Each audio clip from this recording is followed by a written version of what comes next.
All right, ladies and gentlemen, boys and girls, men and women, East Coast, West Coast, South, North, Midwest, United States, all countries around the world. The boys are back. We are joined by a special guest today. Actually, our second guest here on the podcast. We have Zay, one of Cam's boys from high school. Zay, actually, a little quick intro on Zay. He played at UNC Charlotte. He was a walk-on, earned scholarship. Cam, Zay, how you boys doing? Doing great, man. I'm glad to be here, man. Ready to get going. Yep. As Ward said, we're back with episode 15, joined by Isaiah Belk, 3-year letterman at Butler High School, where I attended. We went through the dog days together. Former walk-on defensive lineman at the University of North Carolina, Charlotte. 2018 Conference USA honor roll. Yeah, he didn't even know that. He's bringing out the academics. Talk about that, the academics, man. But don't forget the Arthur Ashe Jr. semifinalist. We're gonna throw that in there. But now, obviously, if you guys know anything about him, he's a certified personal trainer, and he's also a content creator. Would you say content creation is that a good bubble to put yourself in, Zay? I'll take that. Okay, I'll take that. Cool. And before we get into it, I do want to say happy belated birthday to my guy Zay. I believe Monday was your 23rd birthday, if I'm not mistaken. Sir, we in my Jordan year. Yep. So happy Jordan year. Everybody drop happy birthdays in the comments coming up. But as we get into it, obviously we're going to go over the football stuff and what you're doing now. But I do want to get some background information, coming up as a kid and how that kind of set the foundation for your successes coming up later in your life. Yeah, so growing up, my father, he was military. He's 16 and a half years. So really, most of my life growing up, I was kind of just bouncing around from state to state or different countries, continent, goddamn. So I was everywhere. I mean, I grew up in Germany. I grew up in South Carolina, Colorado, North Carolina. I was born in Italy. A lot of people don't even know that. Got dual citizenship. So big thing for me growing up was, I just got used to different people and different crowds. I always found a way to kind of fit in because I had to. I got used to being friends with all kinds of different people because it's just I was so used to moving every 4 years. So having that kind of military presence in my life really kind of set me on the right path for sports, especially my dad being very straight, having that military kind of mindset when it came to training. But what branch was your dad? He was Army. That's crazy. Were you at was he at camp? Was it or what is it called? Camp he wasn't at Camp Lejeune, was he, in North Carolina? Oh no. When we moved to North Carolina, he was already out of the military by then. Oh, okay. So he was serving from when I was born up until we lived in Colorado, and then when he was done serving in Colorado, we moved. Damn, you've lived everywhere. That's pretty neat. You've seen all the time zones, all the weather, everything. Man, I've been everywhere, man. I'm telling you. That's awesome. I got people in different places for sure. That's awesome. Zay, Zay, your dad played at NC State, correct? Yeah, he did. He was a receiver there. Yeah. Okay. For a little bit. My man pulling up the facts. Yeah, he was a receiver there for a little bit. But what years was he there? Do you know? Dog, this was were they good when he was there or not? I want to say maybe had to be the 90s probably. Yeah, both my parents went there. My dad graduated in. He's 57 now, so I don't know what year he graduated. I can't remember. My pops played baseball there, so. My dad's 55. They was probably there. They were. I guarantee you they know each other because my dad used to run around with all the dudes who played football there. Funny story, but yeah, small world, man. That's awesome. He played football. He ran track, coached track too at NAU in Arizona. Did he play with Torrey Holt? Or I'm sorry, not Torrey Holt. He'd be a lot younger than Torrey or a lot older than Torrey Holt. No, he didn't. But fun fact, I like to tell this one. Anytime I feel like bragging on him. So he grew up in Kansas. He was born in Chicago, but his parents moved to Kansas. So my grandparents, they stayed in Wichita, Kansas, almost their whole life. So he grew up playing high school ball there. And at one point, he used to tell me the story. So we were watching a documentary one day on Barry Sanders, one of the greatest running backs ever. we're sitting there watching a documentary because he told us, yeah, I played against Barry Sanders in high school. I was like, man, you're joking. I don't believe you. And we're watching this 30 for 30 or whatever, and it's like a little stat line popped up of one of the games. You just see his name just slightly on there, R.Belk, right on the TV. I was just That's like, wow. awesome. That's when I knew. I was like, okay, he was for real. He said That- that man used to come up and just give him like 400 yards a game every time they played, but he said he'll never forget those memories. That's crazy, man. So I want to move it on a little bit. I want to hear about what you, I hear all the Charlotte football boys. I played with a lot of them. Everybody thinks Charlotte, football U in North Carolina. I'm more of a Raleigh football kind of guy. I'm personally 2-0 against Charlotte schools. So I want to hear I want to hear about your experience at Butler, and then I want to hear if you think Butler would have beat Wake Forest back in the day. So my experience at Butler, coming from Colorado to North Carolina for me was like a huge kind of culture shock, mostly because I spent so much time in Colorado. No offense to y'all, but I grew up around a lot of white kids in Colorado. I had a bunch of white friends. There was nothing wrong with that. And then I moved to North Carolina. Went to I went to Mid-Hill Middle School. Yeah. I had never seen this many kids in one school in my life. I'd never been surrounded by this many black kids before. So for me, huge culture shock. I fit in. I found my group and everything like that. But going from there, I was personally was going to play basketball. I wanted to play basketball growing up. Like my dad, he played basketball a little bit overseas too for Germany. But my thing was I wanted to be a basketball player. So I remember I'm gonna get to the point, but there's a little story. There was like a sign up day in Colorado for like 8th graders going into high school. It was like you sign up on whatever sport you're interested in, so they know you already when you come into the school. Now, I'll never forget this day. I walked right past the football table. I had no intentions of playing football in high school. I was straight committed to basketball. But everything changed when I moved down to North Carolina because I heard about Butler when we picked our school. Heard how good they were in football. I think they were just coming off like 3 state championships in like 4 or 5 years or something like that. This is back when Butler was like the peak football in North Carolina. It kind of bounces a lot, especially in the Charlotte area. So yeah, when I got there, dog, Cam can tell you today that I'm probably the most shittiest person when it comes to conditioning. I will fucking yak, throw up every day if I have to, like multiple times. That was just me. So my first experience with Butler was summer workouts. And if anybody knows Butler High School, they know summer workouts is probably the hardest thing ever. I'm talking about like we get out there, I see all these dudes with beards, giant old linemen. Real quick, did y'all have morning summer workouts or were they afternoon summer workouts? You had an option. So you got they gave y'all an option, really? Yeah, you either go in the morning or you can go in the afternoon. They'd split it up. It's hot either way, though, Lord. I promise you, it's hot either way. Hot either way. You're better off going in the morning so you don't have to think about it all day. Because if you went in the afternoon, I think it was at like 5 or something like that, like real late in the afternoon. So you have to sit there on your mind all day thinking about how you're gonna die later on. So that's crazy. All my freshman year, I only went to afternoon workouts. So I figured, hey, this is where I'm more comfortable at. I'll just get used to it that way. But man, it was a big transition because honestly, I was kind of in shape as a kid because I played a lot of sports. There was like a time period where I just got real fat and out of shape. I stopped playing sports for like a couple months. I was drinking sodas like all the time. I was a bad kid, man. I had a sweet tooth bad. So I got into Butler completely out of shape. Didn't work out the day before I showed up to summer camps. I was just dying. I told my dad, I came home, I was like, man, I don't think I want to play football, honestly. I was like, this is hard. But something told me to kind of just stick with it. I was just kind of committed to that. And I'm thankful for it, honestly. It really kind of shaped me as who I am today. Made me a lot better. So me and Belk moved to Charlotte at the same time, like in 8th grade. And I'll tell you, Belk, from experience, I moved from West Virginia. So as much of a culture shock as it was for you from Colorado, I'd say it's even more for me. But dude, I share the sentiment with you, bro. I got to Butler the first day, and I'm sure I looked like a deer in headlights. And I had no clue what to expect, bro. And that first workout at Butler, they can't cut people, Ward. So we were the same way. The first workout of Butler is cuts. Like they're trying to get as many people out the door as they possibly can. I don't get it how they let y'all practice in the afternoon. Did your strength staff, or not your strength staff, like the trainers, if it was too hot, would they let you put pads on or not? Dude, there wasn't no. Okay. It was a wild weather, bro. It could rain. There could be a tornado 1.1 miles away, bro. If it didn't make it to 1, we were practicing. It didn't.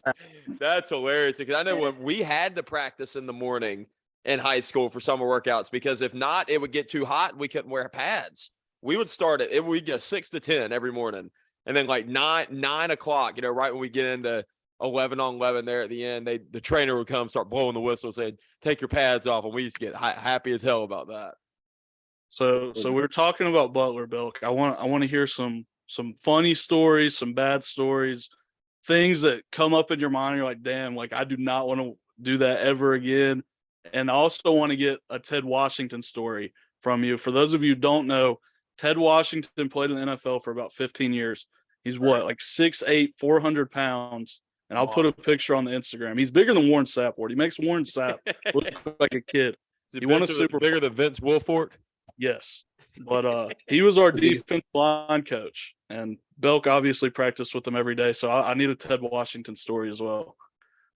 All right. So you said what, a good memory start off? Yep.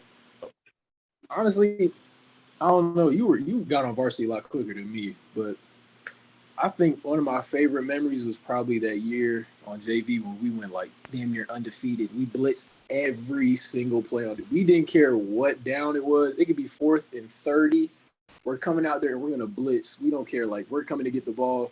I'm talking about, that was the most fun I probably ever had playing football, because we were just out there hitting people, winning every single game. We knew we were gonna win every game. It didn't matter who we played.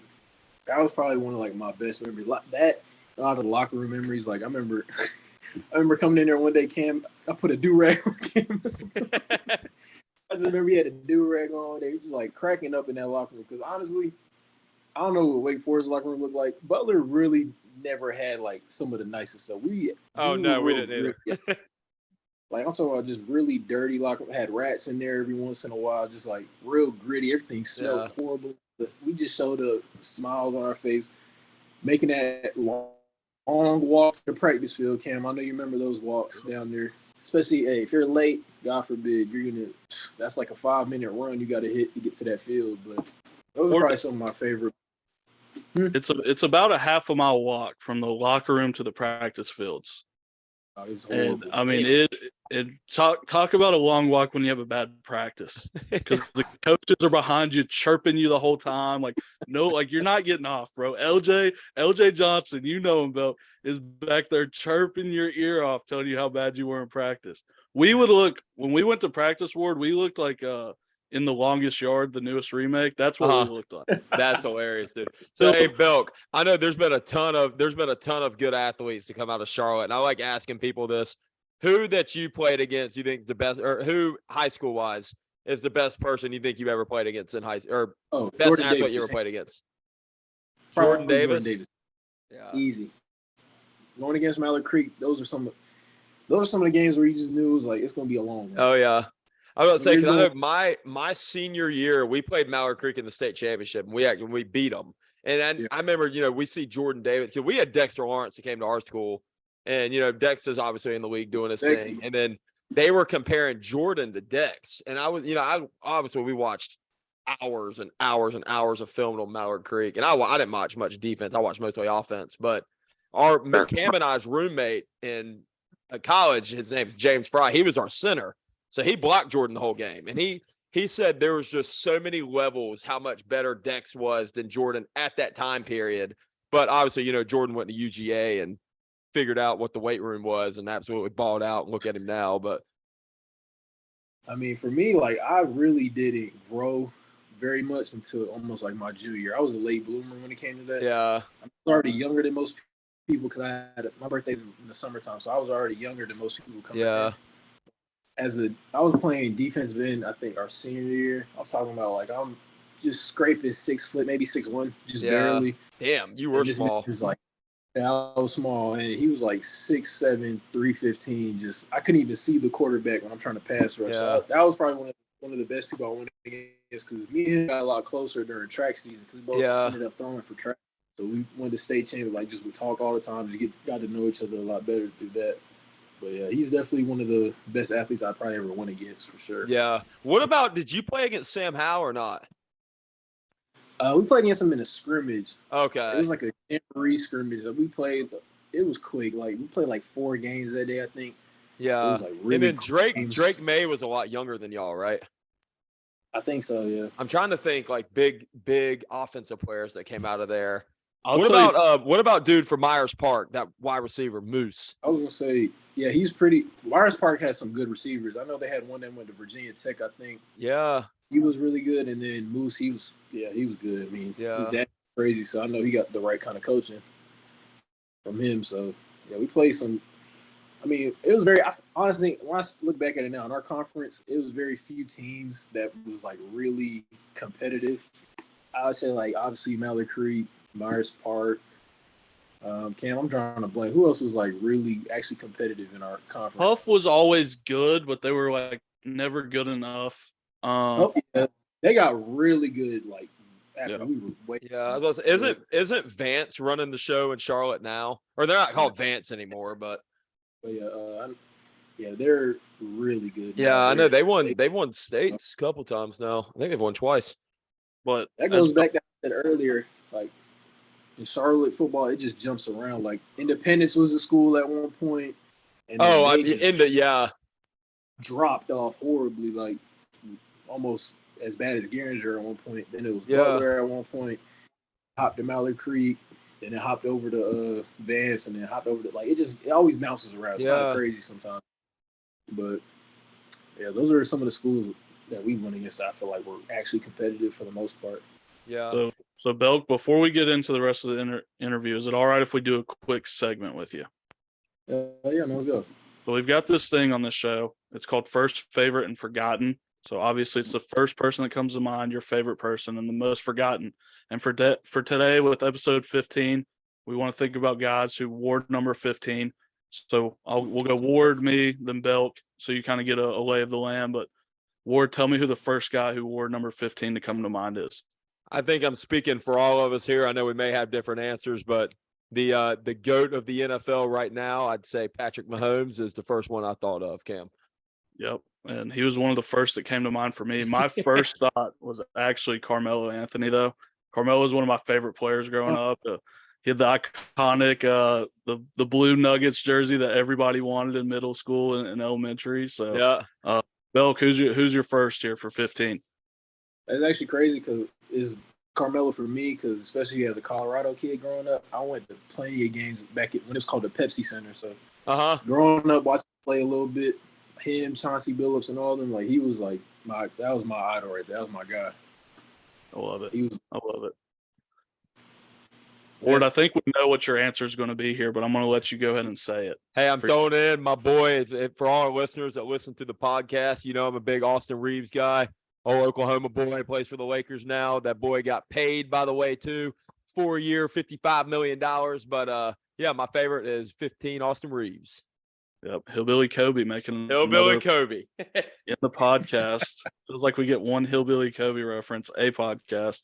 Mine, for no surprise, I mentioned him last episode, is obviously going to be Boogie Cousins, Kentucky legend, Sacramento great, Pelicans great. Prime Boogie was a problem. Also another one of my favorite players growing up. So, Belk, hit me with your favorite here, big dog. Man, my favorite, I'm going to be honest. Like I said, as a basketball kid growing up, Vince Carter.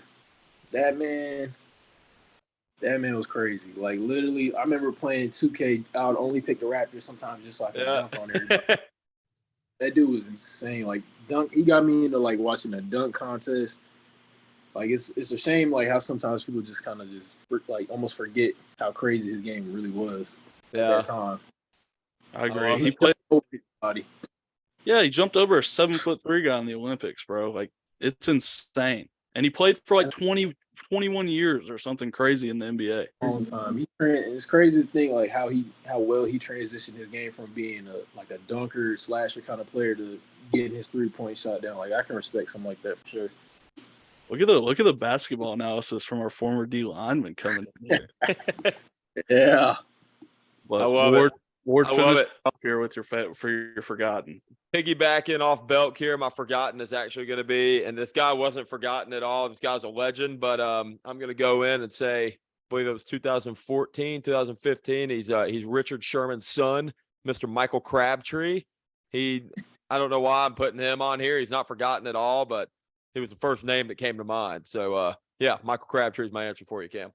Yeah, I don't know if Mike was good enough to be forgotten, but I respect it. He had a few good years. We'll say he had a few good years. Hey, he shit the bed in the NFC Championship against Richard Sherman. So yeah, I think I remember him best for getting his chain snatched against Keith Toledo.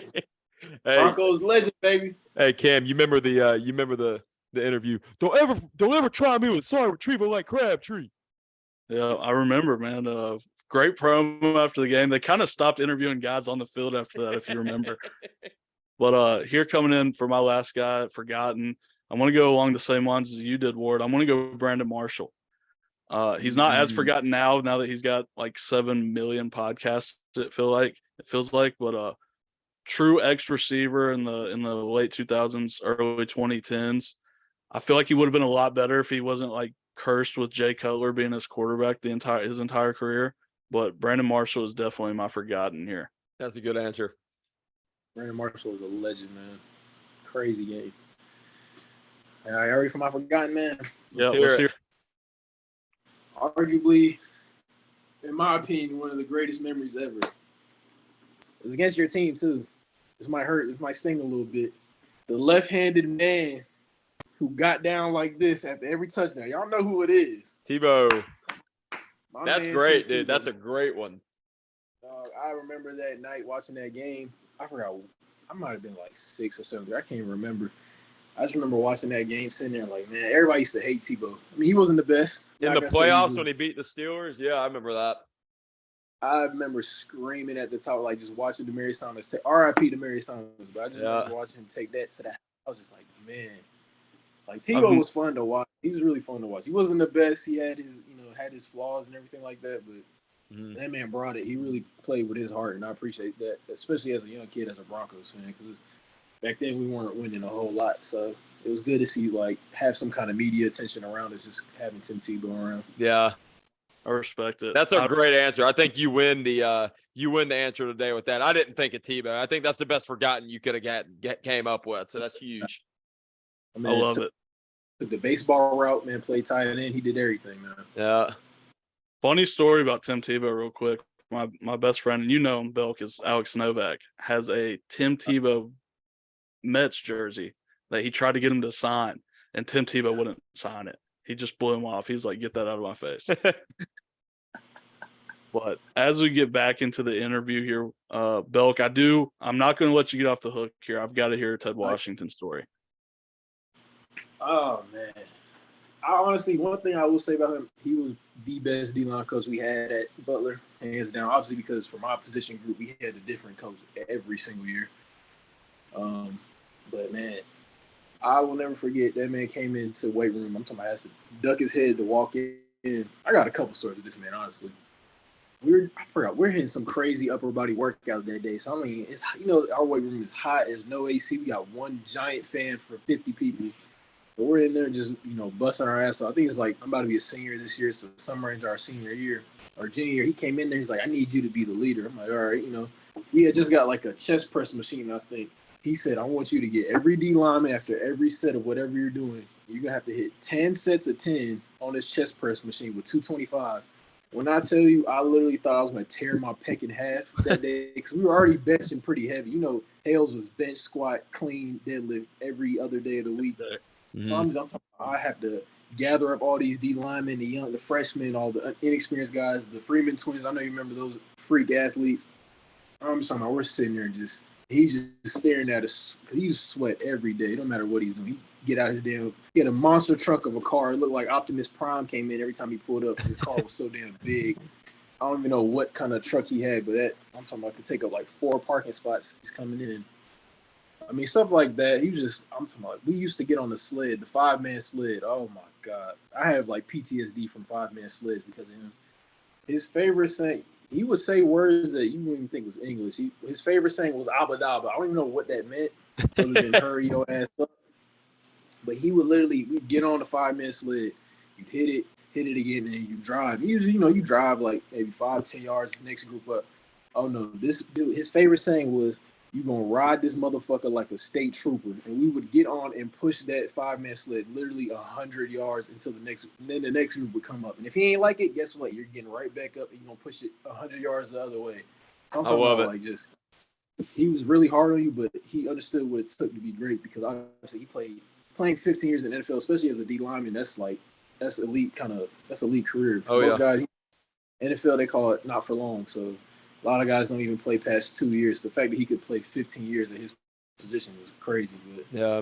I just doubt. wish he would have stayed longer because I definitely feel like he would have helped me develop as a player. Where a lot of time I feel like I had to do a lot of development kind of by myself or through my own craft. But he was a legend for sure. I appreciate his time that he was there. Yeah, I've got one Washington story, and we'll move on. D-line had a bad day, Ward. We whooped him, which didn't happen a lot. I will say, like, when he was coaching, D-line used to whoop offensive line's ass.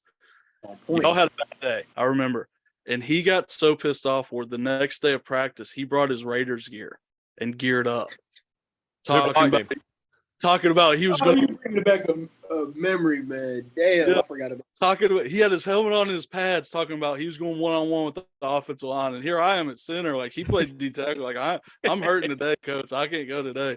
And finally, right before he lined up, Coach Hose goes, "You can't actually do that. Like, you cannot go against these kids." He's like, "Why the hell can I? They need to get better." Cam, all I got to say, man, big man like that lines up in front of you is a bad day to be somebody's knees. Hey, you got to make a business decision when that happens. But and he wholeheartedly would have went too. He would have gave everything he had. oh my God, he would have played like there was $1 million contract on the line that day. I promise you. Like But- intense, really intense. Like almost to the point where like you would think he was insane. Like actually maybe had like CTE or something, but he just knew what it would take to get the best out of what he had. Because I mean, our D-line group wasn't very big. We weren't very tall. That's why honestly a lot of our position groups were like that because we had a lot of homegrown talent. Mm-hmm. A lot of the Matthews kids and kids around the area. So like just having who we had, he knew like, all right, I have to be a lot harder on these because we don't have that natural like God gifted like 4-star, 5-star talent in our position. We have to really spend time to develop these guys and put that and installing them like you got to be a dog. Like yeah, you're a dog at Butler, but you got to have that dog in you on the field because you can be the biggest on the field, but you got to play like you're the biggest on the field. Mm-hmm. Yeah. So obviously he played a big role in your development. I want to talk about real quick just how the recruiting process unfolded for you, like when you figured out like Charlotte's going to be my home and what kind of mentality you took into Charlotte, like that summer going in, like you're a walk-on. What's that like that summer going in? This was probably one of the biggest like pivotal moments in my like career as an athlete because like obviously I didn't play a whole lot. I was in like a 3-year, 4-year starter. I played here and there a little bit, got to varsity, pretty much only got like garbage minutes my first year on varsity, but I mean I'd get like 3 tackles a game if post all my huddle highlights think I'm the man or something like that. And then when I really started playing, my senior year, I didn't have the expectations I wanted. Mostly, I feel like I'm not gonna put no blame on it. I feel like it was a little bit of lack of coaching, but also lack of that internal drive. I feel like I could have worked. Looking back, I feel like I definitely could have put more into it. But like I know after our senior season, I was kind of sitting there like I was like after we lost that Myers Park game, I was really like defeated in that locker room because some guys already knew like, hey, I'm going somewhere next year. I'm like Mel was already at the ECU and like a lot of guys already knew where they were going after that. For me, as a guy who was kind of like I was a hardworking guy on the team, I got respected for that, but I wasn't like the guy you looked at was like, oh, he's going to the next level. He's going to play college ball. I was projected like maybe D3. Something like there's nothing wrong with that at all, but like that's where I was like projected. So what round did y'all get beat in the playoffs? Was it early? Second? It might have been first round. If we didn't have a bye week already, it was literally the first playoff game we got booted out. So damn. It was the first time in school history that Myers Park beat us, Ward. Was our senior year playoffs. Really? Yeah, that hurt. That was a tough pill to swallow for sure. I can only imagine. It sucks too because one of my closest friends and like one of my roommates actually played at Myers Park. He was on that team. His name's Trey Bly. His dad is actually Dre Bly. Played in the NFL. Yeah. Like cornerback. So like he every once in a while he'll crack that joke, but then I always come back and like, well, we beat y'all like 63-0 one year on TV on like local television one day. So I still got the videos of Christian Dixon and them hitting the whip before the kickoff. Like, whole kickoff team was dancing before they kicked the ball down and, like, blew some kid up. But, yeah, coming That's to, like, back to hilarious. recruiting, like, going back to recruiting, like, so at first I didn't really hear a whole lot. You know, Hales was trying to do his best with, like, what I had. And, you know, it was a lot of small, like, I'd get called out of class, you know, getting excited, like, hey, there's a coach here who wants to come talk to you. And in my mind, I'm like, please, like, Yeah. give me one school. Like, I don't really care if it's, like, it just has to be a decent school. I don't really care if it's, like, a big D1 because I knew what I was. I knew I was going to get, like, the Dukes, and I knew I wasn't going to get nothing like that. But I just wanted to be able to stay kind of close to home and be able to ball. And then I think it was, like, Guilford College they came and, like, Juan and, like, some other schools that I really didn't have interest in because in my mind, I remember I sat down with my dad one day. I kind of just talked to him. I was like, I'm going to play sports at the next, like in college. I want to aim for the highest level possible, whether I'm going to walk on whatever. Like, if I'm going to do it, I'm going to do it like my absolute highest that I can get just because once it's done, it's over with. So, I mean, I had to take that pill to swallow because we had some really talented younger guys like Keon and Anthony Carter and Traylon. Like, those were like sophomores and like juniors. They were getting like the NC States coming this season and stuff like that. And I'll never forget, he called me in one day. I'm sitting like me and Keon had to go. He like kind of called us over. I see NC State. I'm like, oh shit. I'm like, is this the one? Like, is this the day? He was like, I'm just here for Keon. So I'm kind of just sitting there like watching them talk. I'm like, Damn. that's when I was like, I'm not that guy. Which is, I was like, that was a tough pill to swallow. But I don't know if Cam remembers the story. I think North Carolina Central came one day, and they came to see Cam, and I was walking in the hallway. I forgot where I was going. Hales kind of spotted me. He like waved me over. He was like, come here real quick. Come talk to this coach. Mind you, this coach was not here for me, like, at all. Didn't know who I was. Didn't even know my name. Never saw me. He was here for Cam. So after Cam gets done talking to him, I kind of introduced myself. He's like, yeah, I'm going to be honest with you. I really don't know. He's like, what's your name? I was like, fuck. I was like, that's when I knew. I was like, man, this is not going the way I wanted to. And on top of that, I had two schools that were actually interested in me that I knew I was going to get an offer from. This is when I started going to camps like my senior year, which I regret. I did not go to enough camps growing up, like playing football. That was my one regret. I wish I could have did more. I just really didn't understand the whole aspect of going from high school to college. I didn't have that input really because my dad was in and out, like going overseas for the military and stuff like that. So I was really just figuring this stuff out. I didn't understand how it worked, but we had to go to a Presbyterian camp. I know Cam remembers these camps. We had to go to Presbyterian College in South Carolina every single like year. It was like an option you could go. So we go up there, and like from freshman year to senior year, like same coaches kind of saw me progress every single year, which really helped my case because my senior year I had got pass rushing down. That was kind of my thing. I love the pass rush. I'm more of a third down kind of D lineman. That was like my bread and butter. I love the pass rush. I feel like I was the best pass rusher around. In my mind, I feel like I was the best shit since Sliced Bread when it came to pass rushing. So going through that camp and that progression, by the time my senior year came, I was like, we did one-on-ones. I'm talking about they had me just going again and again. I was just I was looking for the biggest guy there. I was like, I'm going to go against him. I want the best one that y'all think is here, and I want to beat him.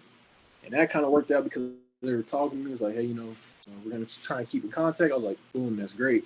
I actually went to UNC Charlotte's camp as a D lineman, undersized. But, I mean, I was quick. I ran like a 4.8, I think, at the camp, which was pretty good for me. And then I did pretty well at pass rushing, but, like, I was undersized at the time. So Coach Lambert at the time didn't really kind of resonate with him. He saw me, he kind of talked to me. He knew I was from Butler, which we had a short conversation at the camp. But a Lenore Ryan coach, actually, he saw me there. He felt like I stood out. He came with me after the camp. He was like, hey, I want to invite you to our summer camp. I want to see if you can do this again at our camp. We really like you. We want to see what you can do. And from there, I went to that camp. That was probably my best camp ever. I mean, they had me literally go. I went against 5 O-linemen in a row, and I won every single rep. That was probably like my best performance there. And from there, they had me stay after. I talked to every single coach they had. Just me. It was literally just me, like talking to every single coach. And that was like the first surreal moment where I was like, okay, I might play at the next level. They said, hey, we want to see how you do your senior year, how your grades look, everything like that, and we'll offer you. So that was the first time I had like almost like a verbal commitment. Or like I knew like grades wise I was fine. I was always like a 3.5 or higher kind of student. Yeah. And I was like, this is my senior season. I know I'm going to start. So I was like, all I got to do is at least be half decent on the field this year, and they'll take a chance on me because they like me. So at the end of the season, time comes around. Presbyterian coach, he comes to my school. He he texted me saying, "Hey, I didn't get to see you today, but he gave me his number and said I'm gonna offer you on this day, like around this time." I come to find out their whole coaching staff gets cleared house, fired completely. Dang. So that offer just completely out the window. It's gone.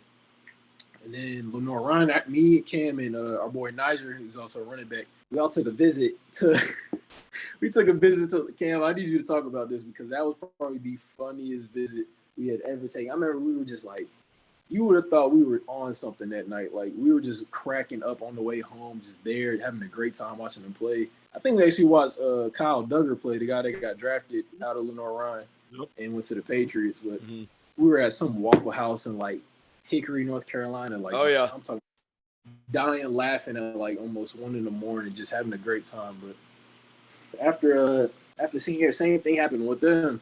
Their whole coaching staff got cleared house. Yep. So I was sitting there like, man, this is like almost when I told people what happened, I feel like they kind of looked at me like this is unrealistic. There's no way both coaching staffs got fired. I'm like, it was really nothing I could do. Like the only schools that really had showed interest got fired, and you can't really do nothing from there. So I really just struggled with that at that point. At that point, I kind of gave up on my hopes of playing. Yeah. I had like one talk with Coach Hales where I was like, man, I really feel like I'm not getting any coaches anymore. Like I kind of told him, I feel like I wasn't mad at him because I knew he was doing the best he could with what I had. But I came out and told him, I was like, I'm gonna be honest with you, I want you to do your best to reach out to UNC Charlotte, ECU, and North Carolina A&T. Those are my last 3 choices that I would love to go to. I don't care if it's a walk-on position, like whatever it was, that's what it was. So I remember, like, following week, Coach Lambert was there. This is the moment that changed everything for me. When he came up, he did the coach shake where they shake your hand, grab your arm, try to feel all your muscles. Oh, yeah, fill you up. Yeah, he gave me the good old fill up before we talked. I mean, we just had a quick little conversation. I was just like, I'm sitting there like pouring out, giving like this man like an elevator pitch almost. Like I got like 30 seconds to sell myself. And honestly, I didn't take too much from it. He seemed like he was interested a little bit, but at the same time, he was there for somebody else, I believe, at the moment. And then after that, I just know a couple months later, I was at like a YMCA playing basketball with some friends. At this point, I'm kind of like over. I'm like, hey, I tried. I probably won't play college balls, whatever. I got through that kind of those emotions of it. I get a call one day, like I'm talking about out of breath, just sweating. I'm like, why is my phone blowing up? I pick up the phone. I hear, hey, it's Coach Adams from UNC Charlotte, safeties coach. That's him. That's the coach I was talking about, Coach Adams. Coach Adams, that's him. Yep. He was one of the cool, probably one of the coolest coaches. That was him. That's it, Coach Adams. My bad, I didn't mean to cut you off. Oh, you're good, man. Been talking for a minute anyway. So yeah, he called me. He was just like, yeah, man. So sounds like Coach Lambert has some good words about you. We want to bring you on as a walk-on, and on top of that, he just basically, I need you to respond to our email about what sizes you wear. So that's when I knew this was official. I was like, oh, because I actually got to give a lot of praise to he was a graduate assistant at the time. His name is Nick Seawalk. His redhead. I'm talking about this crazy looking dude. He really vouched for me as because his whole job as a GA there was to bring in walk-ons from like the local area. So he brought in a lot of kids he brought in my entire walk-on class. Like some of the guys that were like real studs that could play as walk-ons. He's responsible for that whole group. And he really took the shot. He told the coach, like, hey, I want to bring this because they gave him a project to bring in a certain amount of number. His job was pretty much dependent on us performing. So I give so much credit to him. Like, I'm so thankful for that, man, because without him, I don't think I would have made it to Charlotte. And from that point on, I was just like my heart just sunk. I was like, wow, I finally have an opportunity. Even though I'm not getting a scholarship, it's fine. I'm close to home. I'm only 30 minutes away. My family can come see me, no problem. Like, that was like a real surreal moment when they called me, just asked for like all my glove sizes and pants, like everything like that. That's when I knew, like, all right, I finally got over that hump and I made it to where I wanted to be. That's a crazy story, man. That's actually very unique. I know Cam had kind of described it to me a little bit. I know I was a former walk-on. I think all of us were former walk-ons, and hearing a story. Well, Cam wasn't, but Cam was a stud. Yeah, but kind of hearing a story like that is pretty neat. And but I want to ask, and I've heard different things about this. I know it's like this at different schools.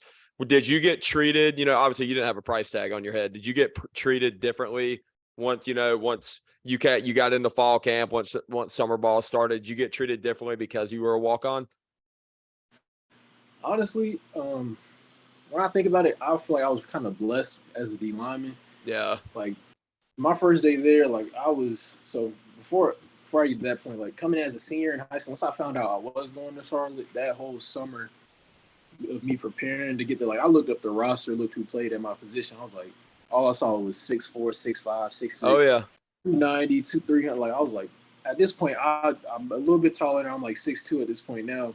But I had lost a lot of weight, so I could play defensive end my senior year. So I was like 250 pounds only.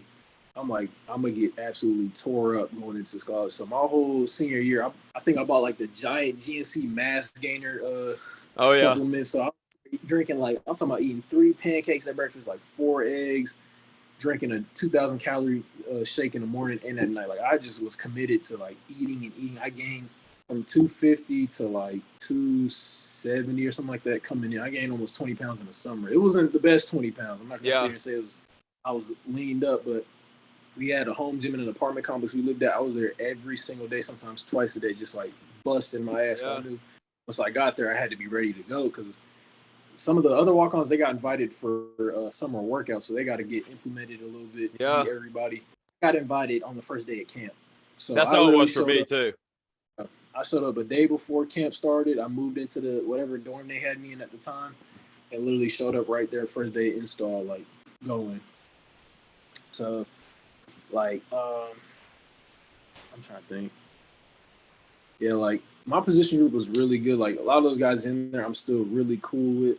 They were like real accepting of me. Like my coach, even at the time, he didn't look at me as just a walk on because we had some other walk ons in the group, but he actually gave me like he wouldn't just kind of push me to the side like, no, I'm not focused on you. He actually would spend a little bit of time coaching me, and I appreciate him for that for sure. Yeah.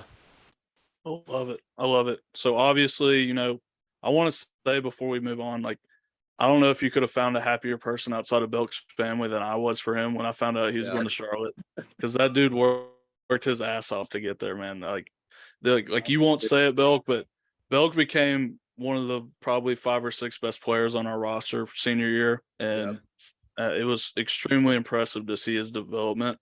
So obviously, you go to Charlotte. You're part of the first ever and only bowl team there. You go to the Bahamas Bowl. We don't need to talk about the outcome, but you go to the Bahamas Bowl. I can only imagine a group of 85 to 100 college guys in the Bahamas, what kind of stories you can tell from that. But I do want to talk before we get out of here. I want to talk because obviously you don't look like a defensive lineman anymore. I want you to talk about your weight loss journey, and then some of the adversities that you faced since you've gotten out of football. And then I want to talk about now, as you come back, the triumphs that you've kind of accomplished the past year and a half or so. Yeah, so post-football life, like once I got done playing, obviously I knew I was going to the NFL. I was fine with that. I was like, I got what I really wanted. I got to play college football. I got the experiences and met the people. I mean, I was 285 at that point. That was the heaviest I've been. I mean, during the pandemic, I think I jumped to like 295. I was almost in a 300-pound club at one point, but I was 285, and I just kind of sat there. I was like, towards my senior season, towards the end of it, I was like, you know what? I know for a fact when this is all said and done, I don't ever want to weigh this much again in my life. I mean, my knee pain was bad, back pain. I was just exhausted every day because I was so big. Because my dad was a receiver and a track athlete, so he was always in shape. My mom's not like an athletic person, so no one in my family has ever been the size that I was. So I was kind of like the first exception to ever be this big. But I was just like, I knew after that, I was always into fitness. I was like, honestly, I'll be real. My main goal was I just wanted abs. I never had abs in my life. I was like, this is the perfect time. I want to get some abs and just look the best that I can. So, me and Cam are still working on that. Hey, man. It was a life-changing moment from being a fat kid most of my life to getting abs. That was the goal. So shout out to Charlotte because we had probably the best gym on campus of any college. Yeah. Like it's literally 5 stories or something like that. Wow. Swimming pools, 6 basketball court, full courts, court outside, like sand pit, like everything. We had it all. So Western Carolina, take notes. Also, they spent like a crazy amount of money on it. It was huge. It was bigger than our student union, like giant. So once it finally opened up, I just knew I was going to be in there every single day, head down, just working. I knew I wanted to cut. I didn't know how much weight I wanted to lose. I just know I didn't want to be 285 anymore. So I just was in there every single day, busting my ass, working out. And I just looked up one day, kind of seen how all that weight was just slowly dropping off. And my big thing was I really recorded a lot of my stuff, not because I was interested in becoming like famous content creator and nothing like that. I really just wanted to like have a video, a montage of like my development. Cause I knew how committed I was to it, and I wanted to make sure like I could always look back at this and like, hey, you were this big on one point. Now you have like a collection of videos and pictures showing your development from this to this.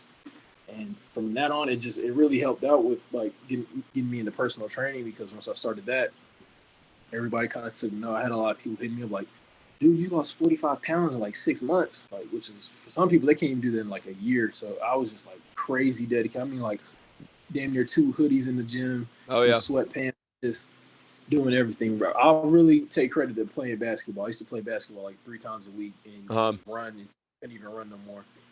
But I got in great shape, and because of that, like a lot of people would hit me up and like, hey man, you think you could help me? And this is when I was like, okay, this is kind of something I'm passionate about, because I love being in the gym. I was always a big weight room guy, especially during the season. I used to love trying to push numbers, and I was one of I don't want to toot my horn, but I was easily like top 5 or top 10 strongest guys on the team, because that was like what drove me, especially as a walk-on. I knew like the more these coaches will like me, the more they'll vouch for me than my other coaches. So what was what's the best bench press you ever hit? Unfortunately for me, I'm a double jointed guy. You know, my elbows. Oh yeah, damn. So I could never get 405. I never touched it, but I was damn close at like 385. So like, what? So you just squat was your big numbers? Oh, squat was my thing. I was pushing almost 6 on squat. So I was just like right there. Like, deadlift, I was up in like 580 range, somewhere in there. Like I just loved to go in there and try and put up as many numbers as I could. Like I had a lot of people to look up to, like Cam's guy. Now he plays for Steelers, Alex Highsmith. That's probably like my biggest role model. Yeah. When I tell you that's a walk-on's dream, he is the role model. He's the blue. From walk-on to NFL player, like he was the guy that we looked up to. But yeah, coming out like getting in shape and starting that, everything was good. You know, 6 months in, I'm finally in shape. I graduated college. I'm thinking, it's great. And then right around August of last year, 2022, out of college, I found out I got diagnosed with ulcerative colitis, which is like an autoimmune disorder. And basically, I don't want to say too much, it's a little gross, but basically what it was is like every time I go use the restroom or something like that, I had blood coming out. Oh, damn. Why? Don't understand how it happened or whatever, because for the most part, I was always in shape, healthy guy. I worked out a lot. So I was really frustrated and confused on like why this is happening. Like I didn't know what went wrong. So from about August to December, I literally bled every single day and night from August to December. So I couldn't eat a lot of times. I was dizzy, like just really like sick. So I went from about 240 pounds, like really in shape, strong, to when I got hospitalized in December. I went to the ER. I was in the hospital they had to keep me for 2 weeks in the hospital for that. I literally had all my clothes. I was literally spending the night for 2 whole weeks. And this is when I was at my lowest, like health wise. I mean, I was 170 pounds when I weighed in when I got there. So I've like obviously besides growing up, I was never 170 pounds in my life. Yeah. I was like my jawbone, you can see my ribs. I was just really sick. Like, unfortunately, like I tried different medicines for what I had. It wouldn't work. Failed one medicine, tried another, it failed. And then I want to say from December to April before I had my surgery, I had well over 12 blood transfusions, probably almost 20 blood transfusions from then. Holy crap, man! So much blood, like it was a scary time for me because I really didn't know how to stop it, and I was a little in denial about it. I was like, all right, this will go away at some point. Like before I even got hospitalized, I was thinking maybe it's just like a fluke, something might happen, it'll go away, whatever. But it just progressively got worse. Medicines weren't working. I'd get a blood transfusion. I feel good for like a week. I'm full of blood again, and then I'd lose it all. Like it was scary because I got my blood taken, and they would call me. And I was so used to being like faint. Like I'd go up the stairs, be out of breath. If I got up too fast, I might black out, like just dizzy. Like would lay in bed all day, couldn't do anything. And the doctor called me. She was like, "Yeah, we tested your blood. Your hemoglobin level was like 4." I was sitting there like, I didn't know what that meant. She was like, I was like, so what is it supposed to be? She was like, for a man your age, it should be anywhere from 10 to 13. So I'm sitting here like at a 4, which like I'm pasty, like I'm just real ghostly. And I got so used to that for months. Like I had multiple times where they call me like, "Hey, you're back at a 3 blood level or a 4." And like I got so comfortable with. I went to the hospital at one point from December to April. I think because my mom like she would track it. I literally was in and out the hospital like almost every 2.5 weeks to get a blood transfusion, some kind of infusion therapy or like anything like that, trying to figure out how to get this to calm down or whatever. But then April came around, had another issue with low blood. I'm thinking, all right, this is gonna be another time where I just go get some more blood or whatever. I was trying a new medicine. I thought it was working. It wasn't, obviously, but they had came up to my room. I had like 4 or 5 doctors come into my room. They're like, "Hey, I mean, at this rate, you won't be able to, like, you won't live very long at this rate where you're just coming and getting blood and like it's getting worse and worse." I went from mild to severe ulcerative colitis, and at that point they said, really your best option at this point is surgery because these medicines, you failed 3 medicines already, and you failed some of the best ones that are offered for your disease. Like, there's really not much you can do other than, and nobody wants to live a life where every 2 weeks you have to come and get blood. Yeah. Like I remember I'd eat like maybe 1 meal a day, maybe. Or like Damn. I'd try to eat something, I'd throw it up. Like, it was so sick that I couldn't even eat. Which sucked for me because I'm a big boy at heart, man. I love to eat. Yeah. Don't we all? I was pissed off. I'm sitting there like I can't eat, do anything. But so I'm sitting there. It was a tough pill to swallow because one, I've never had surgery, never had a major injury where I needed surgery or anything like that. So this is my first surgery ever at 22 years old, and it's a major surgery. I had to sometimes like they can just take a piece of the colon. I had to get my whole colon removed. That's what it was affecting me. So my whole thing was like some people get a piece of it out. They said no. They had ran a whole bunch of tests like you're gonna have to take the entire colon out, which is completely like threw me off. I was like, man. And like I had to sit with a surgeon like a couple of weeks before it, like to go over like the whole process. So it was like a 9-month plan where you get one surgery this month, wait 6 weeks, go a couple more months, and then we get another. So I have to get 3 surgeries total. I've only got 1 done, so I still got 2 more I have to get done throughout this year. But man, it was really tough, just like having that whole thing where I had a vision of where my life was going post football, where I was like I was working, I was in shape, I had a job lined up. And all that just like went straight down. The whole life at that point. I was just, it was a real eye opening experience. Kind of like God was just telling me like, hey, Yeah. it can all go away in the blink of an eye.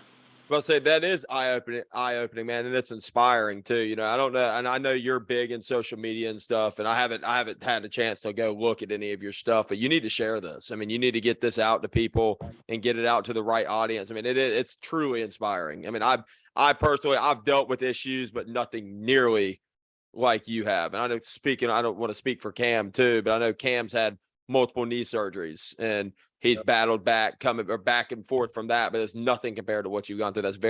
That's incredible, dude. Good for you. I appreciate you, man. I do want to say this is one of the biggest reasons I wanted to get you on is one, because you're obviously your high school and college career are incredible, but the things you've been through as a 22-year-old are amazing. And the way that you've bounced back is inspired. It inspires me every day. I know like we haven't had this conversation, but as a brother of yours, like I saw what you were at and I thought that I was looking at a ghost when I saw my guy Belk, and now seeing you and you're full of life. And I look on Instagram, man, and you're putting out vlogs and you're streaming games. I couldn't be more happy for you. You got your certification to be a trainer. Everything's getting back on That's the awesome, right. man. I can't wait to see the great things you do in this life, man. And again, we're excited that you got on, but I want to say how happy I am for you and how proud I am of you, brother, because you're truly an inspiration to a whole lot of people, bro. And have you been public with your story too, or is that something you don't really talk about too much? I was somewhat public. Like a lot of people knew I was getting the surgery and things like that, but a lot of people don't understand like the whole. They don't really understand what the disease was and what it did to me. Yeah, man. I wasn't on social media a whole lot, or when I was going through it for a certain amount of time, but people just didn't know. Like I was still working out and posting stuff, but like a lot of the times, like I was working a job at this one gym, and while I was dealing with this at like its worst. Like I remember I had to get sent home some days. So they would just look at me like I just looked dead inside, and I was like, you can't work like that. But like for my mind, it's like I've always been like I got to keep pushing. Like I didn't want to just give into it. So I mean, I would literally drag myself to work, knowing I didn't have to, knowing Yeah. they let me out, stuff like that. But I don't know if you've thought about it, man. You need to look. look. I don't know if you're a big writer or not. I'm personally not, but with a story like that, if people don't go through that, that's not a normal thing. You need to look into getting your story out there, whether that's writing a book or something. And I know with you and your fitness career too, especially training people, man, you get that out there and you sponsor yourself as a sports trainer. I mean, you're gonna have. I mean, it's the sky's the limit for you. And I'm still kind of like getting adjusted to like life again, like feeling like. Well, you're big again. I'll tell you that. I saw you flex for the podcast. You got your muscle back. I'll give you that. Yeah, man, I'm blessed to say that I'm back at like 225 right now, somewhere in there. So, what do you want to? Are you looking to get? Do you want to stay around 225? Do you want to go up any higher? What are you wanting to do? What's your goals? Right now, just because I know I got 2 more surgeries that'll probably like set me back again a little bit. Yeah. But right now, I'm just kind of focusing on just bulking up because I want to be as healthy and in shape as I can. For I don't blame you. When I go down again, it won't be as drastic as it was from going 240 to 170 again. Yeah. So, have you been able to gain most of your strength back from when you were 240? Not all of it, obviously, because at 240, I still had a lot of that football strength. Yeah. After the surgery, like, I mean, I can't even. I used to be able to dunk at 240. Like, oh yeah. Like I haven't been able to get back to that yet. I'm still kind of working on it, but strength wise, I'm pretty damn close. I mean, I'm still benching. I got back to benching 225 again on regular and incline. Nice. Squat 15 again, and just like I just deadlifted like 405 the other day. So like I'm getting back to those numbers I want to be at. Yeah. I've already been like one of the stronger people in the gym. So now I'm more focused on just living a healthier life and not always focus on how big I can get, but I want to be in the best shape that I can after going through that. That's incredible, man. I know I'm just harping on it. It's such an incredible story. And I just want to thank you so much for giving us the platform to be able to share that, because obviously, as you see, we're an up and coming podcast. We're trying to get up there. Me and Cam, we both work full-time jobs. Hell, we all work full-time jobs. So, but Zay, I'd say it's been, I wish we could be here doing this in person, but it's been an absolute pleasure. Yep. I want to say real quick, Zay, before we get out of here, I want you to tell everybody, one, where they can find you for personal training. I want you to tell everybody where they can find you for all your socials, for the streams and the vlogs and the content. All right, got you. So obviously personal training wise, Instagram _Zay Swole. You can hit me up. I do training outside the gym. I also now work at Crunch Fitness here in Matthews, North Carolina. So I'll be a personal trainer there as well. And then when it comes to like anyone's interested in the gaming content, I got my other page called Zay the Average Gamer, all one word. I'm a big gamer at heart. I've always been since high school. So as a kid, really. So I knew there was a time when I got fresh out of the hospital from surgery, I knew I couldn't really. They told me I couldn't work out for 6 weeks or really do anything. Couldn't work. I was like, I played the game a lot already. I was like, well, I might as well just start streaming it. Yeah. So it's something I enjoy to do. It's always fun.